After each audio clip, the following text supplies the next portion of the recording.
UDSന് പകരമായി ടിക്കറ്റ് സേവനങ്ങൾക്കും മറ്റ് യാത്രാനുബന്ധ കാര്യങ്ങൾക്കുമായി റെയിൽ വൺ എന്ന പുതിയ ആപ്പ് അവതരിപ്പിച്ച് റെയിൽവേ. സതേൺ റെയിൽവേയിൽ നിലവിലുള്ള UDS മൊബൈൽ ആപ്പ് സേവനം മാർച്ച് 1 മുതൽ പൂർണ്ണമായും നിർത്തലാക്കുമെന്ന് railway authority. Centre for railway information systems നടത്തുന്ന ഫീച്ചർ അപ്ഗ്രേഡിന്റെ ഭാഗമായാണ് നടപടി. UDSന് പകരമായാണ് ടിക്കറ്റിംഗ് സേവനങ്ങൾക്കും മറ്റ് യാത്രാനുബന്ധ കാര്യങ്ങൾക്കുമായി റെയിൽ വൺ എന്ന പുതിയ ആപ്പ് റെയിൽവേ അവതരിപ്പിച്ചത്.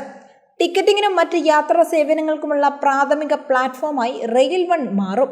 കൂടുതൽ ആധുനികവും എളുപ്പത്തിൽ ഉപയോഗിക്കാവുന്നതുമായ ഇന്റർഫേസാണ് പുതിയ ആപ്പിനുള്ളത്.